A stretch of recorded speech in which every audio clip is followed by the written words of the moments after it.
Okay, go. Hey, how you doing? What's the date today? December 31st, 2014. So it's December 31st, 2014. We're at Porteau Cove. Right below us is a national park and basically an eco habitat. So right here is some of CN's property, and CN keeps forgetting to shut the gate, and what happens is people are coming and dumping illegally. We almost had this place cleaned out completely, maybe another truckload, minus one boat. You can see a person dumped a boat here illegally. We've been working on this spot for 3 years now, and it's almost good, but within a couple weeks, we even have the person's name because they came and threw the garbage here. They basically littered, and I guess they're growing a garden and decided to throw it out in the bush with their fingerprints all over the plastic for the police to find. So this is really not cool. This wasn't necessary. I mean, if you gotta throw your dirt, you can recycle this into a garden, or you can just pull the top of the plant off, yank the plant off and the plastic off and throw it into the bush, or do something semi-respectable, but you don't have to litter like this.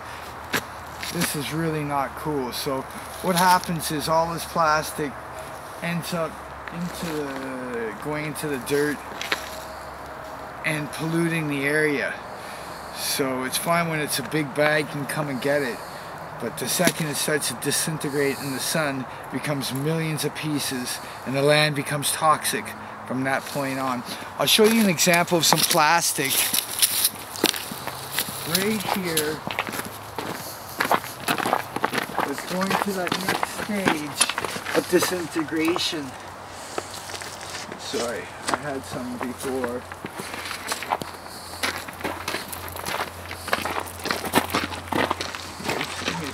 I'll show you a piece of plastic. So it's important that you understand what I'm talking about here. This cup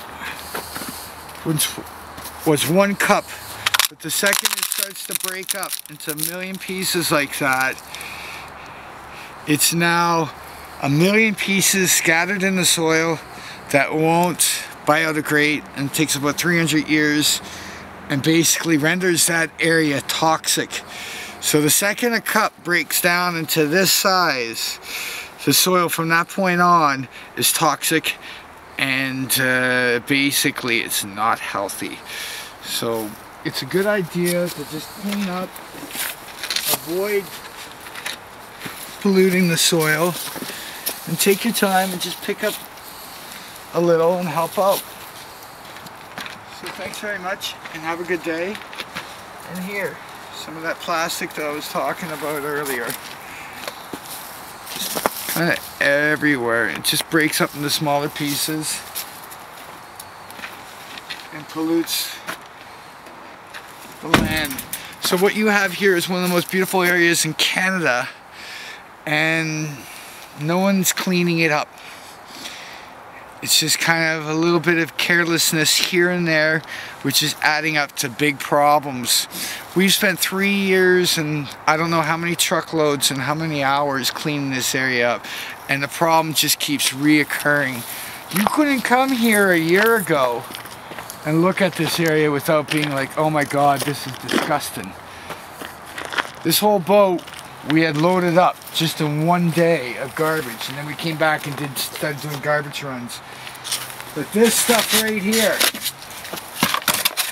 300 feet away from us, is a national park called Porteau Cove. And this goes down into the water. And what's happened here is we're trying to clean up this area after 100 years of pollution, and it's not really happening. It's kind of an act. Like, they throw a purification center just down 3 miles down to clean up the mercury in the water at Britannia Beach, but there's no one around to really get in on this type of problem. This has been like this for years. So the coastline of British Columbia and the mountains in British Columbia are packed full of garbage that you just don't see with your own eyes. If you get down and really look, you start seeing these little pieces of plastic here and there. And chances are that broken cup effect that I was just talking about, the plastic breaking up into a million pieces, has rendered this area toxic. So you can see this area right now. It's incredible. The mountains everywhere in the background. There's trees in the foreground that you can't see. But this is absolutely an amazing area. And it's an area that should be respected. And unfortunately, this is the type of respect that the landlords are giving us, because they're the ones that are really truly responsible. That gate should be shut. It isn't. And people keep dumping here and no one's around to clean up. So we asked the government to shut the gate and to have a little bit more time or budget money to clean up their problems, such as this boat. It shouldn't be here. This boat here, being here, tells anyone else that comes here that it's okay to dump here. It just sets a precedent and a pattern for things to follow. So if the government or CN Rail is dirty and don't pick up, what happens is it creates an exponential pollution effect. So meaning people start messing and polluting even more just because one person left the boat. And that's how it works. And you'll notice that around that boat is where most of the garbage gets dropped. So this whole area once was just covered in furniture and garbage here and there, which we have filmed part of it.